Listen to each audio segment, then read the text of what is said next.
시청자 여러분, JTBC 뉴스룸을 시작하겠습니다. 도이치모터스 주가 조작 사건과 관련해 김건희 여사에게 무혐의 처분을 내린 검찰이 하루 만인 오늘 국정감사를 받았습니다. 야당은 일제히 김 여사에게 면죄부를 줬다고 검찰을 비판했지만 이창수 서울중앙지검장은 오히려 김 여사를 기소하는 게 정치검사라고 맞받으면서 양측은 강하게 충돌했습니다. 하지만 감사 과정에서 검찰이 도이치모터스 사건과 관련해 김 여사에 대해선 압수수색 영장을 청구하지 않은 사실이 새롭게 밝혀졌습니다. 영장을 청구하긴 했는데 법원에서 기각시켰다고 했던 어제 검찰의 발표와는 차이가 있는 겁니다. 첫 소식 박사라 기자입니다. 국회 법제사법위원회 국정감사에 출석한 이창수 서울중앙지검장은 김건희 여사의 도이치모터스 주가 조작 의혹을 수사하면서 압수수색 영장을 청구한 적이 없다고 밝혔습니다. 도이치모터스 김건희 피의자에 대해서 그 사건에 대해서 압수수색 영장은 청구를 안 한 게 맞는 거죠? 형식적으로 보면 그 말씀이 맞고요.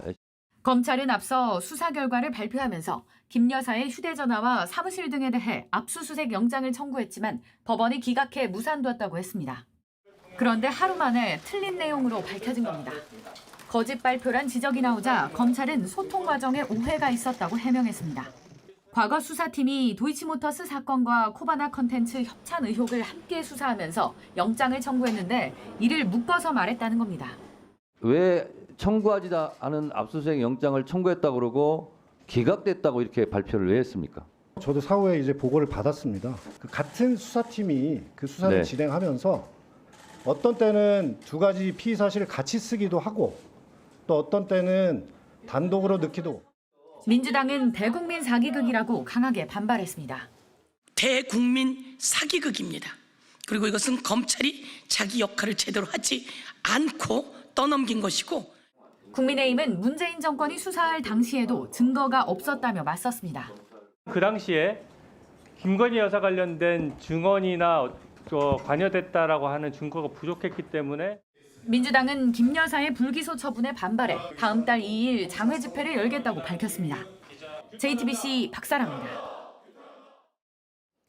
이창수 중앙지검장은 김건희 여사 사건을 제대로 처리했다며 윤석열 대통령에게 혜택을 받은 것도 대통령실로부터 지침을 받은 것도 없다고 주장했습니다. 이에 민주당은 검찰에 책임을 묻겠다며 검찰총장 탄핵을 추진하기로 했습니다. 계속해서 유선희 기자입니다. 서울중앙지검을 상대로 열린 국정감사는 김건희 여사에 대한 검찰의 무혐의 처분을 놓고 시작부터 열띤 공방이 펼쳐졌습니다. 서울중앙지검장 출신인 이성윤 더불어민주당 의원은 검찰이 국민에게 영원히 버림받을 거라고 했습니다. 여러분들 정말 역사에 큰 죄를 진 겁니다. 용산 정권과 검찰이 한 몸이 돼서 검찰 역사를 오역해서 검찰이 확실한 증거를 일부러 외면했다는 지적이 나왔고 정권과 짜고 수사한 것 아니냐는 의혹도 제기됐습니다. 사장 권오수, 주포 이는 연락한 게 명확하게 확인됐잖아요. 대장과 연락을 했는데 하부 공범들과 연락 안 한 것이 그게 무슨 대수입니까? 이창수 서울중앙지검장은 김 여사를 기소하라는 사람이 많았다면서 그런 의견에 따라 기소하는 게 더 문제라고 반박했습니다. 저에게 많은 분들이 이 사건을 기소하는 게 너한테 훨씬 좋다라는 말씀들을 많이 하셨습니다. 제가 아무리 정치적으로 어떤 요구를 받는다고 해서 기소한다거나 알겠습니다. 처리를 미룬다거나 이게 더 정치검사라고 생각했습니다. 그러면서 윤석열 대통령에게 혜택받은 것은 없다고도 했습니다. 여당은 수사 결과를 옹호하면서 검찰의 야당의 공세에 주눅들지 말라고 했습니다. 국회에서 아무리 고성으로 여러분들을 이렇게 야단을 쳐도 사실과 법리에 따라서 수사를 했다면 당당해야 됩니다. 그리고 도이치모터스 주가 조작 사건 자체가 정치 보복으로 시작된 정쟁의 결과물이라고 맞받았습니다. 증거가 차고 넘치는 이재명 대표 사건, 정치 보복이니까 당장 멈춰라 이렇게 얘기하면서 김건희 여사에 대해서는 야당 정치인 전체가 나서가지고 유죄가 확실하다 이렇게 여론 재판하고 있는 겁니다. 민주당은 이번 수사 결과에 대한 책임을 묻기 위해 심우정 검찰총장 탄핵을 추진하겠다고 밝혔습니다. 검찰총장 탄핵안은 지금까지 6번 발의됐지만 국회 문턱을 넘은 적은 없습니다. 하지만 과반 의석을 보유한 민주당이 탄핵 방침을 정한 만큼 국회 의결 가능성이 크다는 분석입니다. JTBC 유선입니다. 결국 김건희 여사는 모든 혐의를 벗게 됐고 김 여사와 그 어머니에겐 투자로 번 이익금이 남았습니다. 앞서 한국거래소는 김 여사 모녀가 2년간 도이치모터스 한 종목에서만 23억 원을 벌여들인 걸로 특정한 바 있습니다. 연지환 기자입니다. 검찰은 김건희 여사가 주가 조작을 모른 채 계좌나 자금을 맡긴 것뿐이라고 설명했습니다. 피의자의 계좌와 자금이 권모 씨의 범행에 활용된 것으로 판단하였습니다. 시세 조정 범행을 인식 또는 예견하면서 계좌 관리를 위탁하거나 직접 주식 거래를 하였다고 보기 어려워 주식 이해도가 낮아 주가 조작이란 걸 알기 힘들고 상장사 대표가 시세를 조정할 거라고 생각하기 어려웠을 거라고도 했습니다. 검찰은 김 여사의 주식 수익이 얼마인지 언급하지 않았습니다. 앞서 한국거래소는 김 여사는 13억여 원, 최 씨는 9억여 원, 둘이 합해 23억 원을 번 것으로 봤습니다. 2009년부터 약 2년간 도이치모터스 한 종목에서입니다.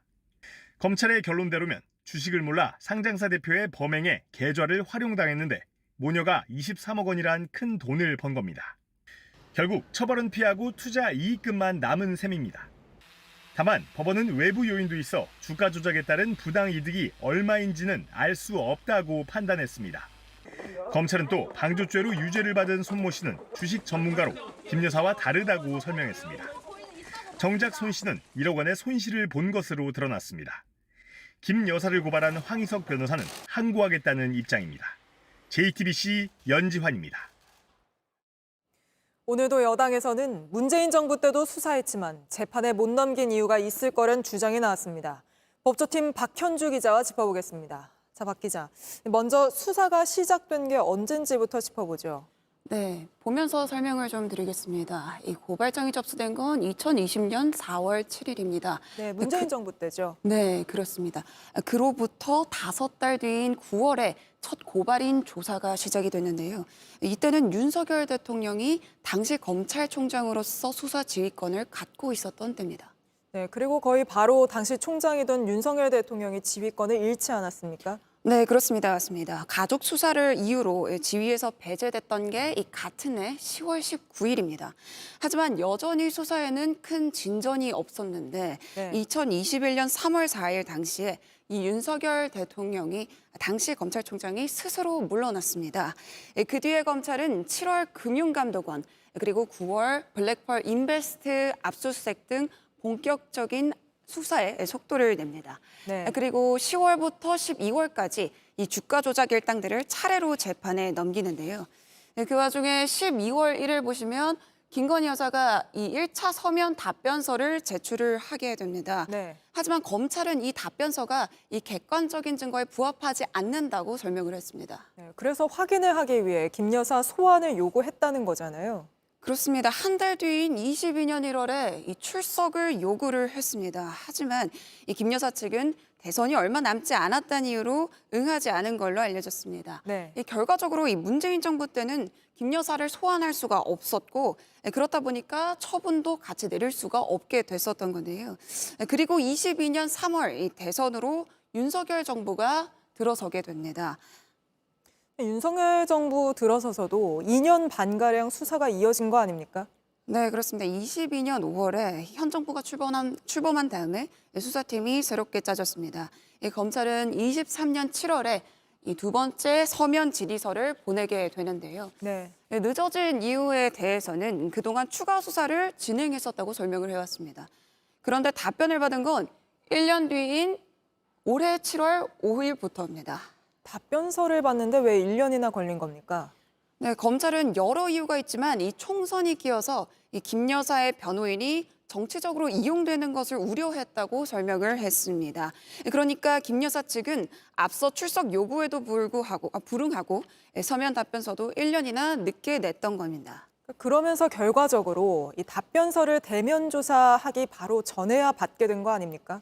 네, 그렇습니다. 지난 7월 20일에 대면 조사를 했으니까 이 조사 보름 전에 서면 답변서를 받은 겁니다. 1년 전에 보낸 거를 그제야 받은 거잖아요. 네, 그렇습니다. 사실상 그 조사 형식을 정하는데도 굉장히 많은 시간이 걸렸는데요. 이창수 중앙지검장은 이 국정감사에서 이 검찰청 소환 조사를 요구했지만 변호인이 경호 등의 문제로 받아들이지 않았다고 설명을 했습니다. 네. 결국 제3의 장소에서 검사들의 출장 조사로 진행이 됐습니다. 특혜 논란이 일었던 그 조사 이후에도 처분까지 석 달이 걸리지 않았습니까? 네, 그렇습니다. 이 검찰은 주가 조작 일당의 2심에서 사실관계가 확정되는 걸 지켜봤다고 설명을 했습니다. 그런데 지난달 12일 2심에서 전주 손무 씨가 방조죄로 유죄를 선고받으면서 김 여사와는 사례가 다르다면서 어제 김 여사를 무혐의 처분했습니다. 그렇기 때문에 제대로 수사하고 또 제대로 처리했다는 검찰 주장에 여러 의문이 들고 있는 게 사실인 것 같습니다. 오늘 여기까지 짚어보겠습니다. 박현주 기자였습니다. 이런 가운데 김건희 여사가 공개 활동을 줄여야 한다는 의견이 67%란 여론조사 결과가 나왔습니다. 김 여사 특검법도 63%가 찬성하는 걸로 나타났는데 이 숫자를 자세히 뜯어보면 보수층 분위기도 좋지 않습니다. 하예빈 기자입니다. 한국갤럽 여론조사에서 윤석열 대통령의 지지율이 3주 전에 비해 1%포인트 감소해 22%를 기록했습니다. 앞서 9월 둘째 주 역대 최저치인 20%로 떨어졌었다가 23%로 소폭 올랐었는데 3주 만에 다시 하락세로 돌아선 겁니다. 조사는 지난 15일부터 이틀간 진행됐는데 김건희 여사 관련 각종 의혹이 사그라들지 않고 있는 데다 명태균 씨의 잇따른 폭로에 따른 공방도 영향을 미친 걸로 보입니다. 실제로 김 여사 문제가 윤 대통령 직무 수행을 부정적으로 평가한 이후 두 번째로 꼽혔습니다. 또 김 여사의 공개 활동에 대해 어떻게 생각하느냐는 질문에 67%가 공개 활동을 줄여야 한다고 답한 걸로 나타났습니다. 특히 국민의힘 지지층과 보수 성향 응답자들도 절반 넘게 김 여사가 공개 활동을 줄여야 한다고 답했습니다. 이 같은 여론은 김 여사 특검법에 대한 찬성 여론으로 이어지고 있는 걸로 보입니다. 이번 조사에서 응답자의 63%가 김 여사 특검법에 찬성하는 걸로 나타났습니다. 더불어민주당이 김 여사 특검법을 재발의한 가운데 21일 있을 윤석열 대통령과 한동훈 국민의힘 대표의 면담 이후 지지율 변화가 있을지 주목됩니다. JTBC 하예빈입니다. 이런 가운데 오는 월요일 윤석열 대통령과 한동훈 대표가 면담을 갖기로 했습니다. 이를 앞두고 한 대표, 오늘은 민주당이 발의한 특검법에 반대 입장을 밝히며 수위 조절에 들어간 모습을 보였는데 반대로 오늘은 홍준표 대구시장이 김 여사 공개 활동 자제를 요청하고 나섰습니다. 정재훈 기자입니다. 한동훈 국민의힘 대표가 지난 16일 재보궐선거에서 패배한 전남 곡성을 찾아 낙선 인사를 했습니다. 한 대표는 이 자리에서 민주당이 세 번째 발의한 김건희 여사 특검법에 대해 반대 의견을 분명히 했습니다. 제가 어제 여러 가지 말씀드렸던 걸로 가름하겠습니다. 다만 더불어민주당이 하고 있는 거는 실제로 뭘 하겠다는 취지가 아니라 그냥 거부될 걸 알면서 더 가능성, 현실성 없는 것들을 반복하고 있잖아요. 어제 최고위원회의에서 공개적으로 김건희 여사와 관련해 인적 쇄신, 대외 활동 중단, 의혹 규명 협조 등 세 가지 사항을 요구했는데 오늘은 추가 발언을 자제하며 수위를 조절한 겁니다. 국민의힘 관계자는 면담 전까진 한 대표가 수위 조절을 해야 한다는 의견도 당내에 있다고 전했습니다. 면담은 다음 주 월요일 오후 4시 30분으로 예정된 가운데 정진석 비서실장도 배석할 걸로 알려졌습니다. 이 자리에선 김건희 여사와 관련된 부분을 중점적으로 논의할 걸로 전해졌는데 한 대표는 변화와 쇄신 필요성 그리고 민생 현안들에 대해 충분히 논의하겠다는 입장을 냈습니다. 만약 성과 없이 끝난다면 김 여사 특검법 처리를 압박하는 여론이 더 커지면서 후폭풍이 거셀 거란 우려도 나옵니다. 김 여사에 대한 여론이 점점 안 좋아지자 여당 내 친윤계에서도 변화가 나타나고 있습니다. 평소 윤 대통령 부부를 감싸는 발언을 해왔던 홍준표 대구시장은 공개적으로 김 여사의 대외 활동 자제를 요청했습니다. 홍 시장은 페이스북에 노무현 대통령이 후보 시절 장인의 좌익 경력으로 곤욕을 치른 후 권양숙 여사는 5년 내내 공개 활동을 자제했다며 김 여사도 권양숙 여사 같이 처신해야 한다고 썼습니다. JTBC 정재윤입니다. 오늘 국정감사에선 박철희 주 일본 한국 대사를 놓고 질타가 쏟아졌습니다. 박 대사는 최근 공식 석상에서 한국을 앞세운 한일이 아니라 일본을 앞세운 일한이란 표현을 써 구설에 올랐는데 이번엔 우리 정부의 공식 용어인 강제 동원 표현을 쓰는 걸 주저하는 태도를 보였기 때문입니다. 도쿄 정원석 특파원입니다. 오늘 주일 대사관 국감에선 사도 광산에 동원됐던 한국인 노동자의 강제성 여부가 또 한 번 도마 위에 올랐습니다. 박철희 주일대사가 평소 일본인 앞에서 강제 노동이라는 말을 잘 쓰지 않는다는 지적이 나왔고 어떤 경위에서 그랬냐를 저는 묻고 싶지 않습니다. 당당하게 쓰실 수 있겠습니까? 그 부분에 대해서는 저희들도 이 실무진들하고 검토를 하면서 얘기해 보겠습니다. 우리 식구라고 생각했는데 우리 식구의 발언까지 저희가 전체적으로 해석해야 되는 의무를 져야 됩니까? 대사님은 당당하게 쓰셔야죠. 대사님은 쓰시겠습니까? 그거는 이제 그 외교적 파장이 어떻게 될까? 마지막으로 한번 묻겠습니다. 한국인 강제동원 노동자라는 단어 사용 못 하시겠습니까? 못한다는 이야기는 안 내렸습니다. 그럼 하시겠습니까? 한다고도 제가 지금 확실하게 말씀드릴 수 없고요. 강제 동원이라는 표현을 계속 피하자 여당에서까지 비판이 나왔습니다.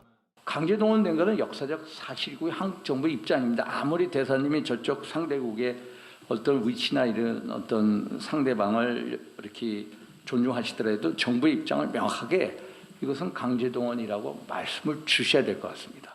우리 대법원은 2018년 미쓰비시 중공업 등 일본 기업들의 강제 동원을 인정하고 한국인 피해자들에게 보상하라고 판결한 바 있습니다. 그러나 일본 기업들은 끝내 보상금을 주지 않았습니다. 대신 우리 재단이 피해자들의 변제해 주기로 지난해 윤석열 정부는 일본 정부와 합의했습니다. 바로 일제 강제동원 피해자 지원 재단을 통해서입니다. 그럼에도 강제성을 인정하지 않는 것이냐는 질타가 이어지자 박 대사는 뒤늦게 입장을 바꿨습니다. 한국인 노동자들이 동원이 돼서 강제 노동을 했다는 사실은 틀림없는 사실이고 저희들이 그 협상도 그렇게 해왔고 앞으로 정부의 방침이 변함이 없을 거다라는 것을 먼저 확실히 할 것 같습니다. 아니면 오해를 사실 것 같아서. 이날 의원들은 니가타현 사도광산을 직접 찾기도 했습니다. 도쿄에서 JTBC 정원석입니다. 국민의힘 백종헌 의원은 지역 주민들의 수건이란 점을 내세워 개발이 어려운 상수원 보호구역을 쉽게 해제하는 법을 추진하고 있습니다. 문제는 백 의원 아들이 보유한 400평 규모의 땅이 상수원 보호구역으로 묶여 있어서 이 법이 만들어진다면 아들도 직접 혜택을 받을 수 있다는 겁니다. 이윤석 기자가 취재했습니다. 부산 금정구 두구동의 하천입니다. 상수원 보호구역 표지판이 보입니다. 하천엔 깨끗한 물이 흐르고 있습니다. 많은 주민이 보호구역이 풀리길 바라고 있습니다. 도시가스 이런 거 가스 불편한 게 제일 많죠. 옛날에 물도 한 푼 못 썼어요. 해주면 좋죠. 5층 건물 제한도 있고 이게 일반 음식점 주류 허가 같은 만나고 해제되기를 바라는데 그게 쉽게 해제가 안 된다. 지난 5월 이 지역 국회의원인 백종헌 의원은 상수원 보호구역 해제를 쉽게 추진하게 만드는 수도법 개정안을 대표 발의했습니다. 이번 국회 들어 첫 법안으로 상임위가 배정되기 전이었습니다. 백 의원은 총선 때부터 지역구 상수원 보호구역 해제를 추진해왔습니다. 그런데 이곳엔 백 의원의 20대 아들이 보유한 1,306제곱미터 규모 땅이 있습니다. 조부에게 물려받은 땅으로 공시지가 5억 5천만 원 수준입니다. 만약 법안이 통과되면 땅값이 더 오르는 등 혜택을 볼 가능성이 큽니다. 환경단체들은 난개발에 따른 환경오염을 우려합니다. 지역구 이해관계에 너무 꽂혀서 국민 전체에 중요한 상수원 보호구역이라고 제도를 도입한 취지를 무색하게 하는. 지난 7월엔 법인세법 개정안을 공동 발의하기도 했습니다. 지방에 있는 기업들의 법인세를 낮춰주는 게 핵심 내용인데 백 의원은 부산에 있는 백산금속 등을 소유하고 있습니다. 비상장 주식 가치는 약 127억 원입니다. 본인 회사가 직접 이익을 보는 법안에 이름을 올린 겁니다. 명백한 이해충돌 상황으로 보입니다. 사적 이익을 위해 입법 활동을 하는 것으로 의심되는 행위를 하는 것은 국회의 존립 근거까지를 위태롭게 하는 행위로 보이고요. 강력한 대처가 필요합니다. 백 의원 측은 잘 몰랐다는 입장입니다. 의원실 관계자는 의원 아들 땅이 상수원 보호구역이란 사실을 이번에 처음 알았다며 세밀하게 확인하지 못했다고 말했습니다. 지역 주민들이 원해서 선거 공약으로 추진한 것이라고도 했습니다. 법인세법에 대해선 의원이 부자감세 관련 법안은 절대 발의하지 않는데 보좌진이 실수한 것 같다면서 철회를 준비하고 있다고 했습니다. JTBC 이윤석입니다. 과자에 모래를 섞어 억지로 먹이고 얼굴에 흉기를 들이대며 위협하고 경기 성남시의 한 초등학교에서 벌어진 학교 폭력 사건입니다. 특히 가해 학생 중 한 명이 성남시 의원의 자녀란 사실이 알려지면서 논란이 커지고 있습니다. 오원석 기자입니다. 손을 가만두지 못하고 제 손등을 꼬집듯이 긁적입니다. 손톱 같은 거 하나도 없었어요. 지가 다 물었거든요. 경기도 성남의 한 초등학교 6학년 아이는 매일 정신과 약을 먹습니다. 학년 초부터 같이 어울리던 친구들, 군것질거리 계산을 떠밀었고 게임 벌칙이라며 춤을 추게 하고 그걸 몰래 촬영했습니다. 괴롭힘은 금방 물리적인 폭력이 됐습니다. 바나나 킥을 모래랑 돌을 섞었어요. 저한테 먹으라 시켰어요. 근데 지난 6월에는 식인종 놀이라며 흉기를 들이대기도 했습니다. 제 신장이나 얼굴 가까이 대면서 약간 신장을 도려내려는 신용을 하고 학교폭력대책심의위원회는 모두 실제 있었던 일로 판단했습니다. 가해자는 4명, 그중 2명에 대해 학급 교체를 결정했습니다. 가장 강한 전학 아래 단계 조치입니다. 아이는 이해할 수 없다고 합니다. 저희는 이제 사람을 못 믿겠어요. 이렇게 낙태 처벌 받을 수 있구나라고. 가해자 중 하나가 성남시의원의 딸이라 학폭위에 영향을 준 게 아니냐는 겁니다. 시의원은 논란이 커지자 사과문을 냈습니다. 학폭 신고를 하고 넉 달 만인데 피해자 측은 사과 사실도 언론 보도를 통해 알았습니다. 부모가 자녀를 데리고 정식으로 사과를 했습니다. 우리한테 어른들한테 사과는 의미가 없어요. 피해 학생 측은 결국 고소장을 냈습니다. 늦기 전에 진심 어린 사과와 적절한 조치가 있었다면 피해자의 상처도 사안도 이만큼 커지지 않았을지 모릅니다. JTBC 오원석입니다. 연세대학교는 수시 논술시험 문제 유출 논란이 불거지자 실제 문제가 유출되진 않았고 공정성에도 문제가 없다고 밝혔습니다. 그런데 시험 당일 문제지를 1시간 일찍 받아봤던 수험생이 다른 고사장에 있는 친구에게 문자 메시지로 문제를 알려줬다는 주장이 나왔습니다. 정인아 기자입니다. 지난 12일 연세대학교에서 수시 전형 논술 시험이 있었습니다. 시험 감독관이 문제지를 살펴보는 사이 문제 일부를 본 수험생이 내용을 온라인에 올리면서 논란이 됐습니다. 또 다른 고사장에선 문제지가 1시간 먼저 배부됐습니다.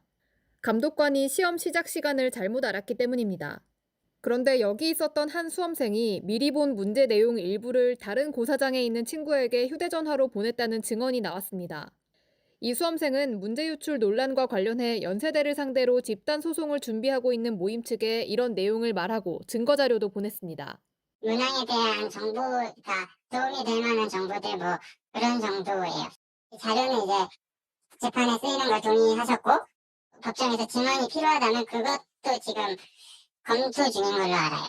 이 수험생이 친구에게 보낸 건 단답식 문항 2개, 주관식 문항 1개 등인 걸로 전해집니다. 앞서 연세대 측은 문제지는 연습지 아래에 깔려 있었고 전자기기를 가방에 넣도록 해 문제 유출은 불가능했다고 해명했습니다. 하지만 내용을 보낸 수험생의 주장이 사실로 드러나면 연세대 해명은 무색해질 수밖에 없습니다. 연세대 논술시험 무효소송 참여 의사를 밝힌 응시자와 학부모는 100명이 넘는 걸로 알려졌습니다. JTBC 정인아입니다. 만취 상태로 운전하다 사고를 낸 문재인 전 대통령의 딸 문다혜 씨가 오늘 경찰에 출석해 조사를 받았습니다. 사고를 낸 지 13일 만인데 문 씨는 부끄럽고 죄송하다며 고개를 숙였습니다. 김한수 기자입니다. 검은 옷을 입은 문다혜 씨가 차에서 내립니다. 정상적으로 정책 받으신 한 말씀 부탁드립니다. 죄송합니다. 만취 상태로 사고를 낸 지 13일 만에 경찰에 나왔습니다. 4시간 넘게 조사를 받고 나와서도 죄송하다는 말을 반복했습니다. 음주운전을 어떻게 하게 되신 건가요? 왜 하신 건가요? 죄송합니다. 해서는 안 될 큰 잘못을 했다며 부끄럽고 죄송하다는 별도의 입장을 언론에 밝혔습니다. 피해를 입은 택시기사에게 진심으로 사과드린다며 서재를 받아주신 것에 감사하다고도 했습니다. 문 씨는 최근 피해 택시기사와 합의했습니다. 택시기사는 경찰에 진단서를 내지 않기로 했습니다. 제가 얼마나 부른 것도 아니고 그쪽에서 지시한 거 오케이 하고 내가 그냥 했어요. 피해 기사의 합의가 없었다면 문 씨는 위험운전 치상죄로 가중처벌이 불가피했습니다. 몸을 가누지 못할 정도로 술에 취한 모습과 급브레이크를 밟고 사거리 한복판에 멈춰서는 모습 등이 고스란히 CCTV에 잡혔기 때문입니다. 경찰은 문 씨를 상대로 음주운전 혐의와 함께 교차로 신호위반과 불법 주차 등에 대해서도 조사했습니다. JTBC 김한수입니다. 북한이 러시아를 돕기 위해 우크라이나 전쟁에 대규모 파병을 결정했다고 국가정보원이 밝혔습니다. 북한이 특수부대를 비롯해 12,000명 규모 병력을 보내기로 했고 실제 병력이 러시아로 이동하는 정황도 포착됐다는 겁니다. 김민광 기자입니다. 국가정보원이 확인한 북한군 파병 규모는 1만 명이 넘습니다. 북한군 특수부대 등 4개 여단 총 1만 2천 명 규모의 병력을 우크라이나 전쟁에 파병한다는 겁니다. 국정원은 이미 북한군 3천여 명이 지난주 러시아로 파병된 것으로 파악했습니다. 이들은 평양 인근에 주둔하는 특수부대원으로 군복을 입지 않고 일반 복장을 한 채 러시아 극동 지역으로 떠난 것으로 알려졌습니다. 국정원은 오늘 국회 정보위원회에 북한군들이 전장에 바로 투입되진 않고 극동 지역에 가서 먼저 훈련을 하고 전선에 투입하는 순서로 이루어질 것이라고 보고했습니다. 북한군의 대규모 지상군 파병은 이번이 처음입니다. 북한군 파견은 지난 6월 북러 정상이 맺은 조약에 근거한 것으로 보입니다. 윤석열 대통령은 북한군 파병 관련 긴급 안보회의를 주재했습니다. 대통령실은 우방국들과 북한의 러시아 파병 동태를 초기부터 추적해왔다며 상황을 주시하며 필요 조치를 적극 강구할 것이라고 밝혔습니다. 이런 가운데 김정은 북한 국무위원장은 최전방에 위치한 이 군단을 시찰했습니다. 이 군단은 과거 목함질의 폭발 사건을 주도한 부대로 알려졌습니다. 김 위원장은 서울로 추정되는 커다란 지도를 가리키며 한국이 주권을 침해하면 물리력을 거침없이 사용하겠다고 경고했습니다. 무인기가 다시 날아오면 오물풍선보다 강력한 수단을 동원하겠다고 경고한 것으로 풀이됩니다. JTBC 김민관입니다.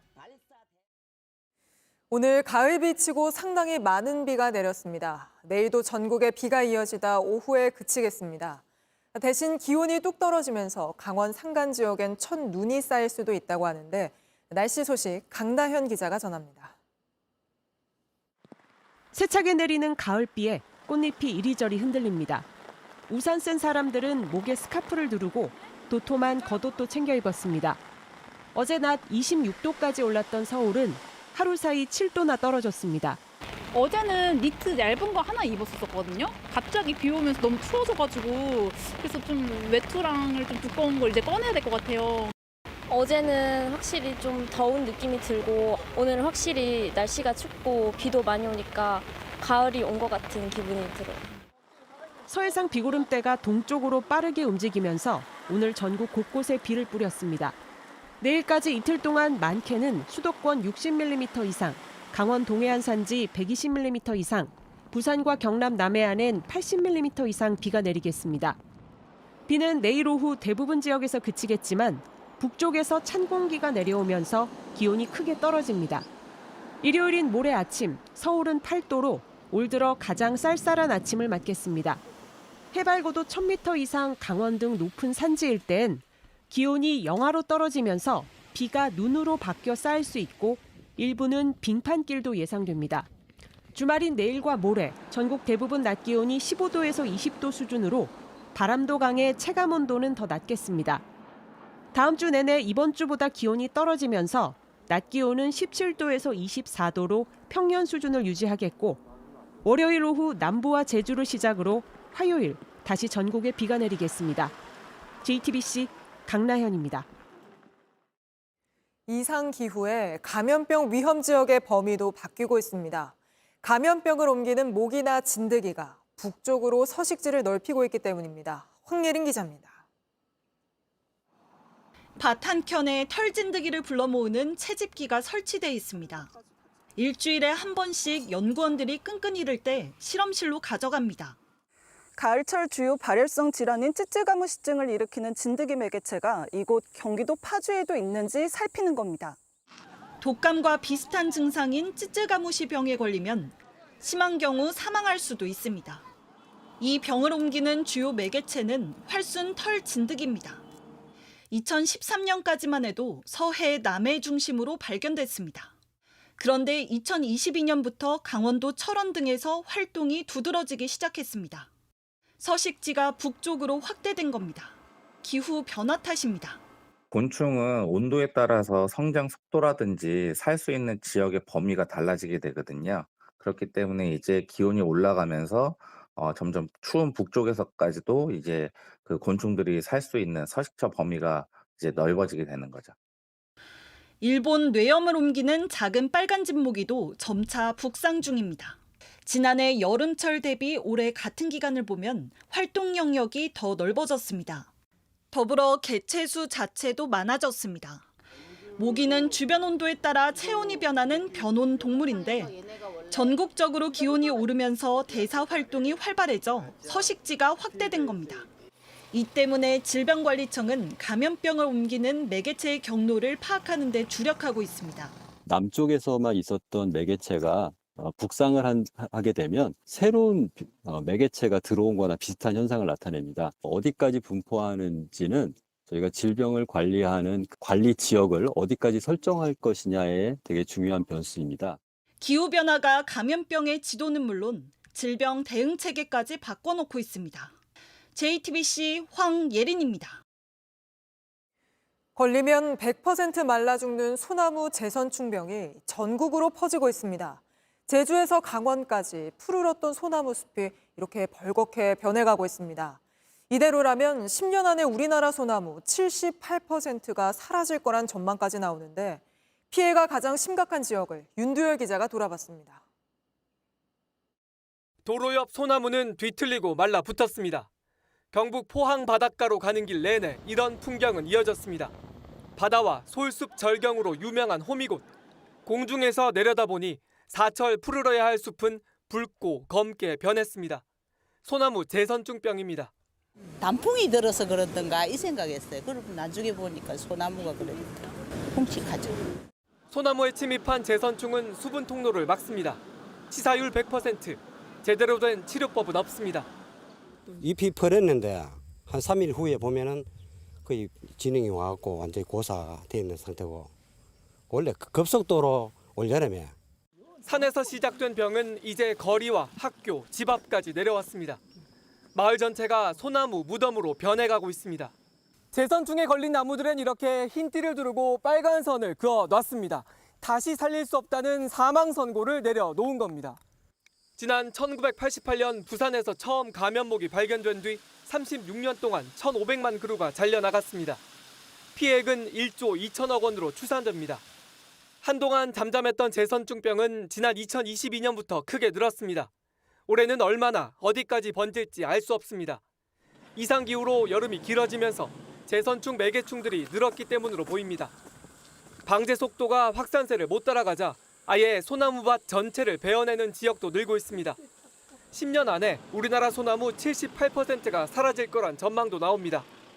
산에서 자른 나무들이 말 그대로 산더미처럼 쌓였습니다. 이 근처에 있는 소나무들은 제선충 감염 여부와 상관없이 전부 벨 계획입니다. 소나무가 전멸하다시피 한 일본 상황이 곧 닥칠 수 있다는 공포가 커지고 있습니다. JTBC 윤두열입니다. 뜬금없이 무료 콘도 숙박권에 당첨됐다는 전화가 걸려오면 주의하셔야겠습니다. 무료 숙박권을 미끼 삼아 계약을 유도하는데 유명 대형 콘도인 줄 알고 덜컥 계약했다가 환불도 받지 못하는 피해가 속출하고 있습니다. 김도훈 기자입니다. 30대 직장인 김모 씨는 얼마 전 응모한 적도 없는 무료 숙박권에 당첨됐다는 전화를 받았습니다. 1년에 30박 무료 숙박이 가능하다며 회원가입을 유도했고 쓰지 않으면 1년 뒤 모두 돌려주겠다고도 했습니다. 총 295만 원이 결제가 되었고 제가 사용을 안 하니 환불을 요청해달라고 전화를 하니 차일피 미루면서 환불을 안 해줬습니다. 알고 보니 김 씨가 계약한 건 대형 체인 리조트 정식 회원권이 아닌 일반 숙박시설을 이용하는 유사 콘도 회원권이었습니다. 대기업의 이제 펜션이 아닌 일단 모텔 같은 일을 조그만한 펜션이더라고요. 그래서 제가 너무 속은 기분이었고 무료 숙박권을 미끼로 회원가입을 유도한 뒤 계약 해지를 거부하는 등 피해가 잇따르고 있습니다. 한국소비자원에 최근 3년간 접수된 피해 상담 건수는 581건입니다. 특히 올해 상반기에만 100건 넘게 접수돼 지난해 같은 기간보다 70% 넘게 늘었습니다. 대부분 계약 해지를 거부하거나 위약금을 과도하게 물리는 피해 사례가 74%로 가장 많았고 계약과 달리 보증금을 돌려주지 않는 경우도 20%가 넘었습니다. 계약 기간, 제휴 숙박업체, 무료 숙박 일수, 추가 비용 발생 여부, 입회금 반환 조건 등 계약의 중요 내용이 안내받은 내용과 같은지 꼼꼼하게 확인하는 것이 좋습니다. 소비자원은 무료 숙박권 당첨이나 입회비 면제, 체험단 선정 등의 상술에 현혹되지 말 것을 당부했습니다. 또 결제를 할 땐 할부 철회가 가능한 신용카드를 이용한 것이 좋다고 조언했습니다. JTBC 김도훈입니다. 요즘 배달 음식을 주문할 때 무료 쿠폰으로 할인받는 경우 많죠. 가게 입장에선 그만큼 매출이 줄어드는 셈이라 배달앱에 내는 수수료도 똑같이 줄어야 할 것 같은데 배달앱은 약관과는 다르게 수수료를 고스란히 받아가고 있었습니다. 공다솜 기자입니다. 치킨 프랜차이즈를 운영하는 A씨의 판매 내역입니다. 27,000원짜리 치킨 한 마리에 무료 쿠폰 3,000원이 적용됐습니다. 실제 매출은 24,000원인 셈입니다. 하지만 배달의 민족이 떼가는 중개수수료 9.8%는 전체 27,000원에 부과됐습니다. 사실상 수수료율이 11%까지 오른 겁니다. 우리는 할인을 해주고 그 할인받기 전에 금액에서 수수료도 나가고 이거는 과도하다는 거예요. 어느 손님이 결제하신 금액이 우리의 매출이어야지. 무료 쿠폰은 점주와 프랜차이즈 본사가 나눠서 부담하는 구조입니다. 수수료와 비용 부담은 갈수록 커지고 있지만 무료 쿠폰을 안 풀 수도 없는 상황입니다. 반경 1km 안에 내 막 10개의 브랜드가 있는데 나만 안 한다고 하면은 매출이 아예 없다고 생각하는 게 맞겠죠. 안 하면 그냥 그날 장사를 거의 못한다. 업계에선 배민이 약관을 어기고 수수료 꼼수를 부리고 있다는 논란도 커지고 있습니다. 배민 약관은 수수료를 매길 때 업주가 발행한 쿠폰은 공제한다고 돼 있습니다. 점주가 되나 본사가 합쳐도 되나 무슨 상관인가 싶거든요. 자기들 수수료 수익이 줄어드니까 굳이 먼저 안 하는 것 같아요. 쿠폰을 사용해서 많이 팔아도 우리 가맹점주들은 그 비용을 증명해서 정산을 해야 됩니다. 이에 반해서 본사와 플랫폼 업체들은 앉아서 정말 이득을 보고 있습니다. 배민은 프랜차이즈 쿠폰 중 점주가 분담하는 부분을 제외하는 방안을 업계와 협의 중에 있다고 설명했습니다. 수수료 갈등을 해결하기 위한 상생협의체에서도 이 문제가 논의됐지만 아직 결론이 내지 못했습니다. JTBC 공다소입니다. 이란과 가까운 중동 무장 세력의 지도자들이 이스라엘군의 공격에 잇따라 사살되고 있습니다. 이스라엘은 지난달 헤즈볼라의 최고 지도자를 암살한 데 이어서 이번엔 하마스의 1인자도 제거했다고 밝혔습니다. 박소영 기자입니다. 드론 한 대가 폭격으로 폐허가 된 건물을 수색합니다. 흙먼지를 뒤집어 쓴 채 천으로 얼굴을 가린 이 남성. 팔레스타인 무장정파 하마스의 수장 야히야 시나르입니다. 이스라엘군은 칩과 기록 등을 분석한 결과 숨진 남성과 시나르의 것이 일치한다고 확인했습니다. While this is not the end of the war in Gaza, it's the beginning of the end. It can end if Hamas lays down its arms and returns our hostages. 시누아르는 가자 전쟁의 서막인 지난해 10월 이스라엘 기습 공격을 설계한 인물입니다. 그동안 이스라엘군의 표적 1순위로 꼽혔는데 철저히 은둔해 왔습니다. 전임 하니에 이어 시나르까지 잇따라 숨지자 이스라엘 국민들은 종전 신호라며 반겼습니다. 하지만 하마스를 지원해온 이란은 저항의 정신이 거세질 것이라며 강경 대응을 예고했습니다. 이란 주도의 저항의 축에 들어있는 헤즈볼라도 정밀 유도 미사일을 동원해 이스라엘의 확전을 선포했습니다. 헤즈볼라 역시 최근 수장 나스랄라와 후계자가 이스라엘 손에 숨진 바 있습니다. 이스라엘을 향한 이들의 보복 수위가 얼마나 거세질지 중동 정세에 태풍의 눈이 되고 있습니다. JTBC 박소연입니다. 11월 미국 대선이 가까워질수록 해리스와 트럼프 두 후보 간의 네거티브 공방이 더 격해지고 있습니다. 트럼프의 네거티브야 더 이상 새로울 게 없는 일인데 눈에 띄는 건 해리스 역시 트럼프를 직접 공격하는 일이 부쩍 늘었다는 겁니다. 워싱턴 강태화 특파원입니다. 해리스 후보의 비난은 계속됐습니다. 이번엔 2021년 16 의회 폭동을 사랑의 날이라고 한 트럼프 후보를 문제 삼았습니다. He called it a quote, a day of love. The American people are exhausted with his gaslighting. Exhausted with his gaslighting. Enough! 트럼프를 향해 재차 파시즘이라고 몰아세웠습니다. 가톨릭 자선기금 모금 행사 연례 만찬에 배우자 멜라니아 여사와 나란히 참석한 트럼프 후보도 해리스에 대한 비아냥을 멈추지 않았습니다. My opponent feels like she does not have to be here, which is deeply disrespectful to the event and in particular to our great Catholic community. Very disrespectful. 양측의 네거티브 공방전이 가열되는 가운데 동시에 진행되어 온 이른바 두 개의 전쟁 상황이 선거 막판 변수로 떠오를 가능성이 생겼습니다. 이스라엘군이 팔레스타인 무장정파 하마스의 수장 야히야 신와르를 제거하는 데 성공하면서 1년 넘게 끌어온 이스라엘 전쟁 상황이 변화의 계기가 마련됐기 때문입니다. 아랍계의 반발을 감수하고 이스라엘 지원 입장을 고수해온 해리스 후보에게는 부담을 줄일 기회가 될 수 있습니다. 반면 트럼프 후보는 팟캐스트 인터뷰에서 우크라이나 전쟁의 책임을 러시아가 아닌 오히려 우크라이나에 돌리면서 그동안 비판받아온 친러 프레임의 강화를 자초했다는 지적이 나왔습니다. 워싱턴에서 JTBC 강태화입니다. 최근 서울시 교육청에 학교 급식 조리사를 200명 넘게 뽑겠다고 공고를 냈습니다. 그런데 지원자가 30명이 채 안 됐습니다.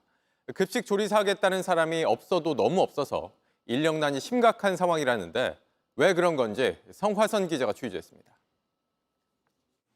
흉터는 사라지지 않고 손가락 관절은 퉁퉁 부었습니다.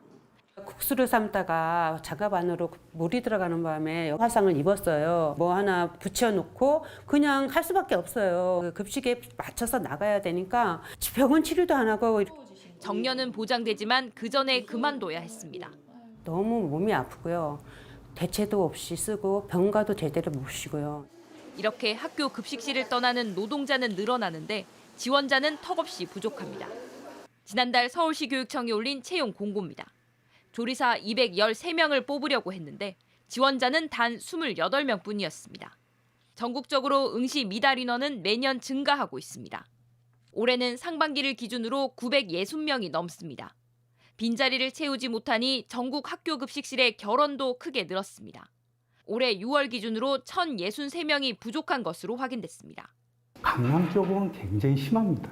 같이 입사한 분이 총 저하고 4명 있었습니다. 근데 3명이 그만뒀습니다. 저도 마찬가지로 다 최저시급을 받고 있습니다. 하지만 임금 인상이 그리 쉽지는 않습니다. 다른 교육공무직의 임금 체계와 동일하게 묶여있기 때문입니다. 열악한 근무 환경도 인력난의 주요 원인입니다.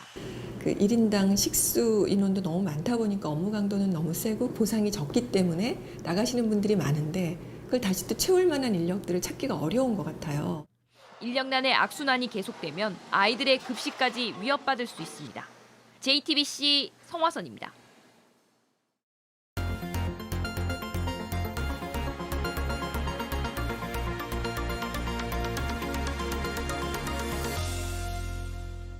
언젠가부터 지방에는 빈집 전염병이란 말이 생겨났습니다. 마을에 빈집이 하나 생기면 전염병 퍼지듯이 빈집 숫자가 급격히 늘어난다는 건데 서울 다음으로 큰 도시 부산에서도 최근 이 빈집 전염병이 나타나기 시작했습니다. 밀착 카메라 정희윤 기자가 현장 취재했습니다. 깨진 유리창, 공중에 매달려 있는 발코니, 건물 외벽 배관을 타고 흐르는 물. 55년 전에 지어진 부산의 한 아파트입니다. 총 240세대로 알려져 있는데 2개 동은 오래전 폐쇄됐습니다. 출입이 가능한 동으로 들어가 봤습니다. 널려있는 빨래, 나물들. 누군가 살고 있었습니다. 불빛이 새어나오는 문을 두드려 봤습니다. 실례합니다. 혹시 누구 계실까요? 문이 열리고 41년째 이 아파트에 살고 있다는 85살 어르신을 만날 수 있었습니다. 어르신 추억 속 이 아파트는 북적북적했습니다. 60세대가 막 와글와글 했어요. 그때는 진짜 다 떠나갔지. 이젠 딱 3가구만 살고 있습니다. 떠나갈 때마다 마음이 안 좋죠 뭐. 안 좋고 섭섭하고 참 그랬는데 뭐 어쩔 수가 없잖아. 돈도 일자리도 수도권으로만 몰리는 상황. 대한민국 제2의 도시 부산에서도 지방 소멸의 흉터가 골마가고 있습니다. 특히 부산 영도구 같은 구도심이 가장 취약합니다. 자기네가 이제 살기 힘드니까 사람이 없잖아. 사람이 콩나물 1,000원어치 사러 갈라 해도 밖에 버스 타고 나가야 되고. 왜냐면 이 앞에 마트가 있었는데 그것도 다 없어지고. 떠나고 싶어도 그럴 수 없는 사람만 남은 듯 보였습니다.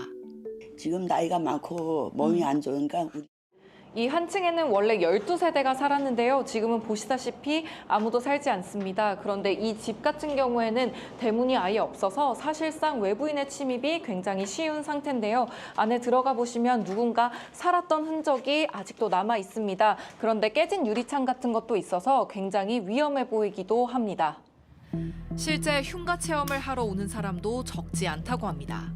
공포 체험한다고 봐가지고 돌멩이 던져가지고 와장창 막 유리가 다 깨지고 그런 바람에 그리고 이제 밖에서 무슨 소리만 나면 그막 간이 두근두근해요. 찻길 하나만 건너면 유명 관광지인 흰 여울마을이 나오지만 이곳 역시 낮에만 잠시 북적일 뿐입니다. 일단 지금은 비둘기 집이에요. 유리 깨진 집 비둘기들이 들어와서 살아요. 제가 간판 불을 끄면 동네가 깜깜해요. 그래서 간판 불을 24시간 켜놔요. 밤에는 무서워요. 해가 지고 나서 이 아파트 앞에 다시 와봤는데요. 화려한 불빛들이 가득한 저 반대편 동네와는 달리 이곳은 이 가로등만이 이곳을 밝히고 있습니다. 아파트 한 곳만의 문제가 아닙니다. 주변 주택가를 둘러봤지만 오가는 사람을 만나기 쉽지 않습니다. 빈집이 늘어가며 마을 전체가 텅 비어가는 이른바 빈집 전염병의 현주소입니다. 여기도 뭔가 사람의 발길이 안 닿은 지 굉장히 오래된 것 같네요. 풀이 엄청 무성하게 자라있고 어머 고양이다. 행정기관의 손길도 자주 닿지 않고 있습니다. 3년 전 복지센터에서 붙여놓은 안내문. 이게 가장 최근의 흔적입니다. 학교 근처도 별반 다르지 않습니다. 이곳은 도로 바로 옆에 있는 주택가입니다. 저렇게 공패가 안내문이 붙어 있는데요. 이곳은 인근 초등학교에서 불과 100m가량 떨어진 곳입니다. 사람들이 살다가 떠나간 흔적들이 그대로 남아 있습니다. 어린이들의 통학로까지 범죄에 노출되지 않을지 주민들은 신경이 쓰일 수밖에 없습니다. 여기도 이제 그런 것 때문에 항상 여기 입구에서 아이들 등교하듯 때 항상 지켜보고 있고요. 빈집이 계속 생겨나면서 지역 전체가 활력을 잃어가는 게 가장 큰 문제입니다. 빈집이 하나 있으면 덜 문제인데 연달아 두 집이 빈집이고 한 집 건너서 또 빈집이다.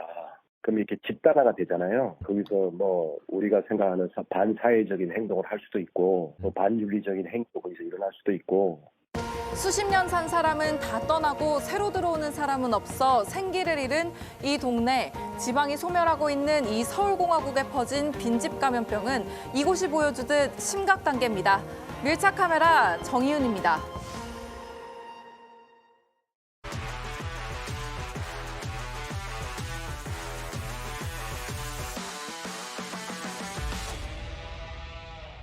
스포츠였습니다. 벼랑 끝에 몰렸던 LG의 1승은 단 한 점도 내주지 않은 투수 2명이 만들어냈습니다. 홈런쇼로 시작한 플레이오프지만 이번엔 명품 투수전이 운명을 갈랐습니다. 오선민 기자입니다. 탈락 위기에 몰린 LG를 구한 건 단 1점이었습니다. 5회 초 LG 홍창기의 희생플라이로 이날 경기 유일무이한 득점을 만들기까지 투수들도 소리 없는 전쟁을 펼쳤습니다. 특유의 완급 조절로 3회까지 무실점 투구했던 임찬규의 첫 위기는 4회 초 찾아왔습니다. 삼성 디아즈의 홈런성 타구가 우측 폴대를 살짝 빗나가면서 한숨을 돌린 임찬규는 투아웃 1-3루 상황에 체인지업 2개로 강민호의 허를 찌르더니 다시 느린 커브로 헛스윙 삼진을 잡아냅니다. 22년 전 한국 시리즈에서 LG가 삼성에 패해 눈물을 훔쳤던 어린이 팬은 어느덧 벼랑 끝 LG를 구한 영웅으로 성장했습니다. 2002년엔 한국 시리즈였고 지금 플레이오프지만 그 같은 팀을 상대로 좋은 모습으로 던질 수 있어서 이미 성공한 덕후인 것 같습니다. 7회 초 ABS존 모서리에 절묘하게 걸친 슬라이더로 삼성 박병호와의 19승부를 끝낸 에르난데스는 시속 150km대 빠른 공으로 LG의 뒷문을 든든하게 지켰습니다. 다음 날 비가 올 것으로 믿고 긴 이닝을 맡겼다는 LG 염경엽 감독의 전략이 들어맞았습니다. 투수 2명에게 운명을 건 LG가 1승을 거머쥐었습니다. 비 때문에 내일로 미뤄진 4차전에서 삼성이 승리하면 예정대로 오는 21일 한국 시리즈 1차전이 열립니다. 만약 LG가 이겨 5차전을 치를 경우엔 오는 23일로 연기됩니다. 한국 시리즈 일정에 맞춰 훈련을 진행한 기아에게도 예상치 못한 변수가 될 수 있습니다. JTBC 오선민입니다. 드로그바, 앙리, 퍼디난드. 이름만 들어도 정말 어마어마한 선수들이죠. 레전드로 불리는 이 선수들이 오늘 한꺼번에 한국을 찾았습니다. 이번 주말에 열리는 이벤트성 축구 경기에 참석하기 위해서인데요. 선수들을 직접 보려는 팬들로 공항도 북새통을 이뤘습니다. 정수아 기자입니다. 색색의 유니폼이 길게 줄지어 있고 축구 팬들로 입국장이 가득 찼습니다. 게임 회사 넥슨이 주최하는 이벤트 축구 경기 아이콘 매치에 참여하는 전설적인 해외 축구 선수들을 보기 위해 팬들이 몰린 겁니다. 저 아침 7시부터 계속 이제 기다리고 선수들 사인 받으려고. 디디에 드로그바와 티에리 앙리가 등장하자 여기저기 함성이 터져나왔습니다. 선수들의 과거 소속팀 이름을 연호하기도 합니다. 오랜만에 만난 두 선수도 서로 반갑게 인사를 나눴습니다. 화면 속에서나 보던 선수들을 직접 본 팬들은 기쁨을 감추지 못합니다. 제가 제일 좋아하는 진짜 신인 같은 공격수인데 진짜 이게 꿈인지 생신지 모르겠습니다. 뭐라 말은 못하고 그냥 땡큐 한마디만 했어요. 스타 선수들답게 화끈한 팬 서비스도 이어집니다. 한 명 한 명 사진도 찍어주고 사인도 해줍니다. 아이콘 매치는 내일부터 이틀 동안 상암 월드컵 경기장에서 열립니다. 공격수팀과 수비수팀으로 나뉘어 맞붙는데 공격수팀 코치로는 박지성이, 수비수팀 코치로는 이영표가 함께합니다. 맨체스터 유나이티드 시절 박지성의 옛 동료 퍼디난드가 수비수팀으로 나서 상대팀으로 맞붙는 것도 관전 포인트 중 하나입니다. JTBC 정수아입니다. 국정감사 증인으로 채택된 정몽규 대한축구협회장이 오늘 해외 출장길에 올랐습니다. 다음 주 예정된 2번의 국감 중 1번은 꼭 참석하겠다고 했지만 국감 이후에 귀국하는 항공편을 제출해 여야의 질타가 이어졌습니다. 홍지용 기자입니다. 축구협회 운영 전반의 논란을 두고 다음 주 예정된 체육 분야 국정감사. 앞서 정몽규 축구협회장은 국감에 출석하겠다는 의사를 보였습니다. 출장이나 이런 문제로 회피하지 않으실 거죠? 뭐 국감이 언제인지 제가 잘 모르겠는데요. 뭐 되도록 왜냐하면 설명드릴 수 있도록 하겠습니다. 하지만 국회에 불출석 사유서를 내고 오늘 해외 출장길에 올랐습니다. 도미니카 공화국에서 열리는 17세 이하 여자 월드컵에 초청받아 선수단을 격려하고 스포츠 외교 활동을 전개하겠다는 이유를 들었습니다. 그러면서 22일과 24일 두 차례 예정된 국감 중에서 24일 종합감사에만 참석하겠다는 뜻을 축구협회를 통해 전했습니다. 하지만 불출석 사유서와 함께 국회에 제출한 항공권의 귀국 날짜는 협회의 설명과 달랐습니다. 도미니카 공화국에서 현지 시간 24일 새벽 5시에 출발해 뉴욕을 거친 뒤 인천국제공항에 도착하는 시간은 25일 오후 5시 30분, 국감이 모두 끝난 뒤입니다. 여야는 국회를 속였다면서 한 목소리로 정 회장을 질타했습니다. 어제 불출석 사유서를 냈고 오늘 도미니카로 출국한 건 국회를 기망한 게 아닌가 싶습니다. 정 회장이 국회에서 위증을 했다면서 고발을 해야 한다고도 했습니다. 지난 청문회에서 위증을 한 것을 물어 국회의 지엄함을 보여줄 수 있는 고발 검토를 해야 한다고 생각합니다. 그러자 축구협회는 정몽규 회장이 귀국 일정을 조정해 국감에 참석하겠다고 밝혔습니다. JTBC 홍지웅입니다.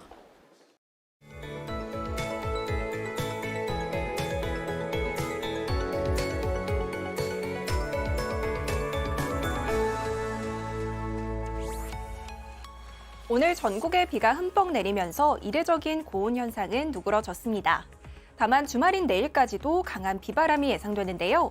특히 강원 산지와 동해안에는 120mm가량의 비가 더 내리겠고 수도권을 제외한 중부와 경남 해안에도 80mm가 넘게 오는 곳이 있겠습니다. 비는 내일 아침까지 강하게 쏟아지다가 오전에 서쪽 지역부터 차츰 그치기 시작하겠고요. 강원 동해안과 남해안, 제주는 밤까지 이어지겠습니다. 비가 그친 뒤에는 본격적인 가을의 찬바람이 밀려오겠는데요. 일요일 아침에는 무려 8도까지 떨어지면서 올가을 들어 가장 쌀쌀하겠습니다. 특히나 기온이 낮은 강원 높은 산지에는 내일 오후에 첫눈이 내릴 가능성이 있겠고 해상에는 물결이 높게 일고 너울도 강하게 밀려오겠습니다. 아침에는 서울이 16도로 출발하겠고요. 한낮 기온은 서울과 대구 21도가 예상됩니다. 주말부터 부쩍 쌀쌀해지는 날씨에 건강관리를 잘 하셔야겠습니다. 다음 주 초반에는 또 한 번 전국에 비가 내리겠습니다. 날씨였습니다. 뉴스룸 저희가 준비한 소식은 여기까지입니다. 시청해주신 여러분 고맙습니다.